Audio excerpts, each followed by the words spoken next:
اسلام آباد آنا ہے اور جب تک الیکشن اناؤنس نہیں ہوتے آپ نے میرے ساتھ یہاں اسلام آباد میں بیٹھ پورا پاکستان کل سڑک پہ ہوگا. فیملی میں سے کون کون جا رہا ہے اس کی ایک فہرست ابھی منظر عام پر آ چکی ہے. یہ کانفیڈینشیل ڈاکومنٹ ہے لیکن ابھی اس وقت منظر عام پر آ چکا ہے. میں آپ کو پڑھ کے بتا بھی دیتا ہوں. کوئی ادارہ پوچھ بھی نہیں رہا وفاقی حکومت سے کہ یہ آپ کیا کر رہے ہیں. بسم اللہ الرحمن الرحیم. السلام علیکم, میں ہوں عبد القادر اور آپ دیکھ رہے ہیں آپ کا اپنا فیس بک اور یوٹیوب چینل.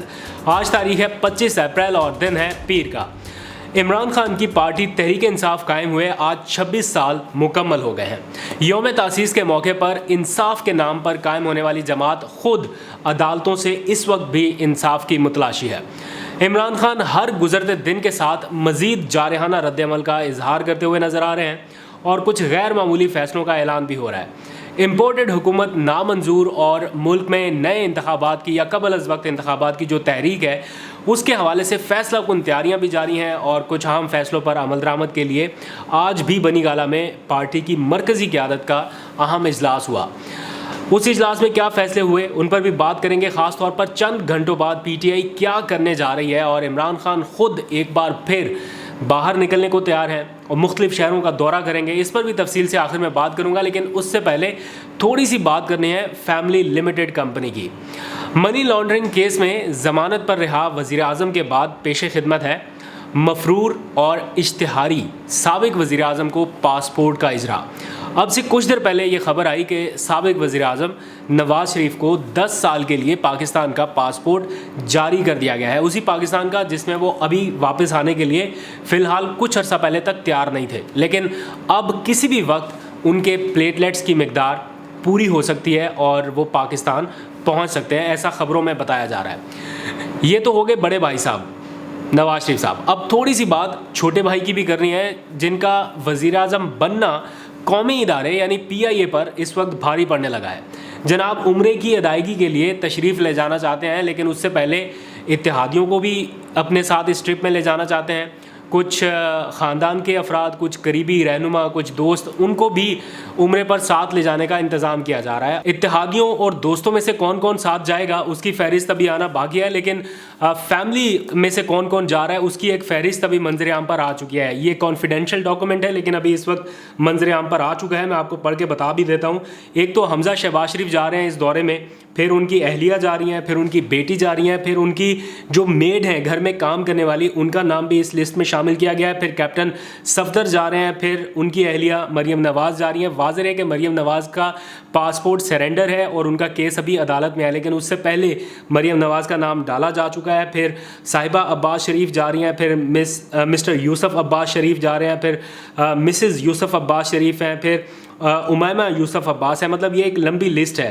یہ دوحہ میں کون کون جوائن کرے گا اس میں سلیمان شہباز شریف کا نام ہے, ان کی اہلیہ مسز سلمان شہباز شریف کا نام شامل ہے, پھر mister Haider son of mister Salman Shahbaz Sharif ہیں, پھر miss Asma maid of Salman Shahbaz Sharif یعنی ان کے گھر میں کام کرنے والی بھی ساتھ جائیں گی. اور لندن سے کون کون جوائن کرے گا مسٹر حسین نواز اور مسز حسین نواز. یہ 16 رکنی وفد جو ہے وہ جوائن کرے گا شہباز شریف صاحب کو عمرے پر جدہ میں. اب وزیر اعظم کے لیے مخصوص طیارے میں آپ کو پتہ ہی ہے کہ گنجائش اتنی نہیں ہے. وہ تو یہی ہے کہ وزیر اعظم اور ساتھ میں ان کے ملٹری سیکٹری اور جو ایک دو لوگ اہم قریبی رہنما ہیں وہ ساتھ میں شریک ہو کے کہیں آ جا سکے. آپ نے دیکھا ہے اکثر تو پی آئی اے سے بوئنگ 777 طیارہ مانگا گیا ہے اور تحریری طور پر اس کی درخواست کی گئی ہے پی آئی اے سے. عمران خان کے دور میں ایسی کوئی فرمائش یا ایسی کوئی مثال دیکھنے میں نہیں آئی کہ انہوں نے اپنے کسی غیر ملکی دورے کے لیے پی آئی اے سے طیارہ مانگا ہو یا اس طرح جہاز بھر بھر کے اپنے دوستوں رشتہ داروں کو لے کے گئے ہوں. یہاں تک کہ قومی خزانے کی رقم بچانے کے لیے نجی ایئر لائن تک سے بھی سفر کر چکے ہیں, لیکن یہاں تو پورا بوئنگ 777 طیارہ بک ہو رہا ہے. میں صرف یہ سوچ رہا تھا کہ کیا یہ سہولت اس ملک کے کسی چھوٹے سے جرم میں قید ملزم کو بھی مل سکتی ہے. مطلب کیا کسی اور مفرور اشتہاری شخص کو بھی اس طرح راتوں رات پاسپورٹ دلوایا جا سکتا ہے؟ کیا کسی چھوٹے سے جرم میں اشتہاری قرار دیے گئے شخص کا نام ون ٹائم ای سی ایل سے نکالا جا سکتا ہے جس طرح ابھی یہ ساری اٹیمپٹس ہو رہی ہیں؟ اور حیرانی اس بات پر ہے کہ کوئی ادارہ پوچھ بھی نہیں رہا وفاقی حکومت سے کہ یہ آپ کیا کر رہے ہیں. کیونکہ اوپر سے لے کے نیچے تک میں ابھی آپ کو دکھاؤں گا، وہ نام سارے گنواؤں گا کہ کس طرح سے یہ سب کچھ ہو رہا ہے اور کون کون لوگ ہیں، اور یہی وہ معاملہ ہے جس پر عمران خان اپنی آواز بلند کر رہے ہیں. آج سیاسی کمیٹی کا جب اجلاس ہوا اس میں بھی ان سارے معاملات پر تشویش کا اظہار کیا گیا. فیصلہ یہ ہوا کہ ادارے بے شک خاموش رہیں لیکن پی ٹی آئی بطور جماعت اس معاملے پر آواز اٹھائے گی اور اس سلسلے میں عدالت سے رجوع کیا جائے گا. وزیر اعظم شہباز شریف سمیت ضمانت لینے والے وزیروں کے خلاف ایک پٹیشن فائل کرنے کا فیصلہ ہوا ہے کہ جب تک یہ اپنے اپنے کیسز سے بری نہیں ہو جاتے انہیں پاکستان کی نمائندگی نہ کرنے دی جائے. آپ ایک لمحے کو اندازہ کیجئے کہ اس ملک کا وزیر اعظم تو ضمانت پر رہا ہے ہی ہے، لیکن اس ملک کا وزیر خزانہ مفتاح اسماعیل LNG کیس میں، وفاقی وزیر داخلہ رانا ثناء اللہ انسداد منشیات کیس میں، پھر اس ملک کا وزیر دفاع خواجہ آصف غیر قانونی اراضی کیس، پھر وزیر ریلوے سعد رفیق آمدن سے زائد اثاثہ جات اور ہاؤسنگ کیس میں، پھر وزیر صحت قادر پٹیل منی لانڈرنگ اور انسداد دہشت گردی کیس میں، پھر وزیر آبی وسائل خورشید شاہ آمدن سے زائد اثاثہ جات کیس میں، پھر مشیر امیر مقام جو ہے وہ غیر قانونی ٹھیکے اور آمدن سے زائد اثاثہ جات کیس میں ضمانتوں پر رہا ہے. تو یہ سب کچھ کیا ہے؟ کیا اس ملک کے ادارے یہ نہیں دیکھ رہے کہ وہ لوگ جن کا اس وقت ٹرائل ہونا چاہیے تھا، جن کے کیسز کے فیصلے ہونے چاہیے تھے، وہ اپنے ہی فیصلے کر رہے ہیں کہ ہمارا نام ECL میں رہے گا یا نہیں، ہمارے خلاف کیسز چلیں گے یا نہیں، FIA بھی ان کے نیچے، ادارے بھی ان کے نیچے اور تحقیقات بھی انہی کے خلاف. تو یہ سارا کچھ کھڈے لائن لگ جانا ہے. آئندہ آنے والے چند دنوں میں سب کو کلین چٹ ملنی ہے. اس ساری صورتحال میں ملک کے ساتھ جو کھلواڑ ہو رہا ہے اس کا اندازہ لگانا قطعی طور پر مشکل نہیں ہے. ایسی صورتحال میں نے پہلے کبھی نہیں دیکھی. عمران خان نے آج اپنے ورکرز کو اسلام آباد مارچ کے بعد دھرنے کی کال بھی دے دی ہے. اپنے ویڈیو پیغام میں انہوں نے کہا ہے کہ تیاری کر لیں، چند ہفتوں میں آپ کو کال دینے والا ہوں. اور کال کا مطلب یہی ہے کہ لانگ مارچ. اور پھر انہوں نے کہا کہ آپ نے میرے ساتھ نکلنا ہے اور جب تک نئے انتخابات کا اعلان نہیں ہو جاتا آپ نے میرے ساتھ اسلام آباد میں بیٹھنا ہے. اس کا مطلب یہ ہے کہ لانگ مارچ کی کال کے بعد اب دھرنے کی کال بھی دے دی گئی ہے. لانگ مارچ اور دھرنے کا یہ پلان کامیاب ہو سکتا ہے یا نہیں، اس کے اوپر ایک بڑا کویسچن مارک ہے، کیونکہ 2014 کا جو دھرنا تھا وہ کسی اور حالات کے تناظر میں تھا. اس وقت ادارے بھی ایک طرح سے آپ کی سپورٹ میں تھے اور انوائرمنٹ بھی آپ کی سپورٹ میں تھا. اس وقت پبلک سپورٹ تو پوری عمران خان کے ساتھ ہے، لیکن ادارے خاص طور پر وہ سٹیک ہولڈرز جو کسی حد تک مددگار ثابت ہو سکتے ہیں فیصلہ سازی میں، وہ سٹیک ہولڈرز بھی آپ کے ساتھ نہیں ہیں. اور اس وقت پورا میڈیا آپ کے ساتھ تھا، 24/7 یہ نشریات، یہ کوریجز، سارا کچھ ہو رہا تھا. لیکن ان حالات میں جب میڈیا آپ کا جلسہ تک دکھانے کے لیے تیار نہیں ہے، ان حالات میں اس لانگ مارچ کو لے کر چلنا اور پھر دھرنے تک بیٹھنا، اور یہ موسم کی شدت بھی ہوگی اور یہ دیکھنا کہ کارکنان کس وقت تک اور کتنی دیر تک بیٹھے رہ سکتے ہیں، یہ بڑا ایک طرح سے انٹینس سچویشن آنے والے دنوں میں دیکھنے میں آ سکتی ہے. آلدو عمران خان تو اپنی پوری تیاری کر چکے ہیں، اب ان کے پاس کھونے کے لیے کچھ بھی نہیں ہے، تو اس لیے وہ اپنی آخری حد تک جائیں گے. لیکن عوام ان کے ساتھ نکلتی ہیں اور ادارے اور میڈیا ان کے ساتھ کھڑا ہوتا ہے یا نہیں، یہ ایک بڑا کویسچن مارک ہے جس کا جواب آنے والے چند دنوں میں مل جائے گا.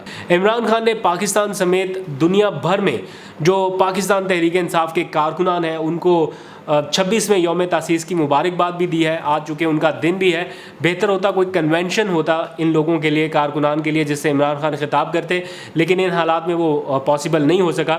عمران خان نے خود بھی ایک بار پھر باہر نکلنے کا اعلان کرتے ہوئے پشاور، لاہور اور ملتان سمیت مختلف شہروں کے دورے کرنے کا فیصلہ کیا ہے. اور ساتھ ہی اپنے دورے کے دوران وہ کارکنان سے اور کچھ اہم سیاسی اور سماجی شخصیات سے بھی ملاقاتیں کریں گے. کچھ نئی جوائننگز بھی ہونے جا رہی ہیں. اور آج کے اجلاس میں خاص طور پر الیکشن کمیشن اور چیف الیکشن کمشنر کا جو رویہ ہے ان کے خلاف ملک گیر احتجاج کی تیاریوں کا بھی جائزہ لیا گیا ہے. اب سے چند گھنٹوں کے بعد پارٹی کارکنان کی بڑی تعداد مرکزی الیکشن کمیشن سمیت ملک بھر میں جو ضلعی سطح پر الیکشن کمیشن کے دفاتر قائم ہیں وہاں بھرپور احتجاج ریکارڈ کروانے جا رہے ہیں. اور اس سلسلے میں عمران خان کے جو فوکل پرسن برائے میڈیا افیئرز ہیں فواد چودھری، انہوں نے اپنا ایک ویڈیو پیغام بھی جاری کیا ہے. بنیادی طور پر تحریک انصاف کا مطالبہ یہ ہے کہ جب ہم نے منحرف اراکین کے خلاف ڈکلیریشن بھیج دیا ہے، ریفرنس جو ہے وہ بھیج دیا ہے، تو اس پر کارروائی فوری طور پر شروع ہونی چاہیے تھی الیکشن کمیشن کی طرف سے. یہ جتنی تاخیر کی جا رہی ہے الیکشن کمیشن کی جانب سے، یہ آئینی ذمہ داری سے انحراف کے مترادف ہے. یہ ڈے ٹو ڈے ہیئرنگ ہونی چاہیے اور ان اراکین کی نااہلی کے حوالے سے فیصلہ سنایا جانا چاہیے, اور اس لیے انہوں نے مطالبہ کیا ہے کہ الیکشن کمیشن بغیر کسی تاخیر کے اس کارروائی کا فوری طور پر آغاز کرے. فواد چودھری نے کیا کہا, یہ آپ ان کا ویڈیو پیغام سنیے اور مجھے اجازت دیجیے. اللہ حافظ. آج سیاسی کمیٹی کے اجلاس میں الیکشن کمیشن کے کردار کے اوپر بحث ہوئی ہے, اور کل آپ کو معلوم ہے کہ 11 بجے انشاءاللہ پورے پاکستان میں جو ڈسٹرکٹ ہیڈ کوارٹرز ہیں ان کے اوپر ہم احتجاج کرنے جا رہے ہیں الیکشن کمیشن کے رویے کے خلاف. اور جس طرح سے وزیر اعظم نے اپنے لاہور کے جلسے میں کہا کہ الیکشن کمیشن کے جو اس وقت چیف الیکشن کمشنر ہیں ان کا رویہ تو ایسے ہے کہ گویا وہ کوئی نون لیگ کے کارکن ہیں, اور وہ اگر وہاں پہ عہدہ چاہتے ہیں تو وہ وہاں پہ عہدہ لے لیں. الیکشن کمیشن کا بہرحال کردار یہ ہونا چاہیے کہ تمام پولیٹیکل پارٹیز کو لگے کہ الیکشن کمیشن ان کے مفاد کے مطابق چل رہا ہے, پورے پاکستان کے مفاد کے مطابق چل رہا ہے. اگر وہ ایک پارٹی کے مفاد کے مطابق چلے گا تو ظاہر ہے کہ وہ اپنا کردار ادا نہیں کر پائے گا. کل ہمارا جو احتجاج کا مقصد ہے اس کی ایک پوائنٹ ایجنڈے کے اوپر ہے, اور وہ یہ ہے کہ جب الیکشن کمیشن کے پاس ہمارے منحرف اراکین کا ڈکلیریشنز آ چکی ہیں تو وہ ان کو ڈی سیٹ کرنے کا جو پروسیس ہے اور ان کو ڈی سیٹ کرنے کا نوٹیفیکیشن جاری کیوں نہیں کر رہا. آئین کے مطابق انہوں نے اس عمل کو جلد از جلد مکمل کرنا ہے, اور اگر وہ مکمل نہیں کرتے ہیں وہ اپنے ایک اور آئینی جو ان کا فنکشن ہے اس سے انحراف کر رہے ہوں گے. اس لیے میں یہ سمجھتا ہوں پورا پاکستان کل سڑک پہ ہوگا.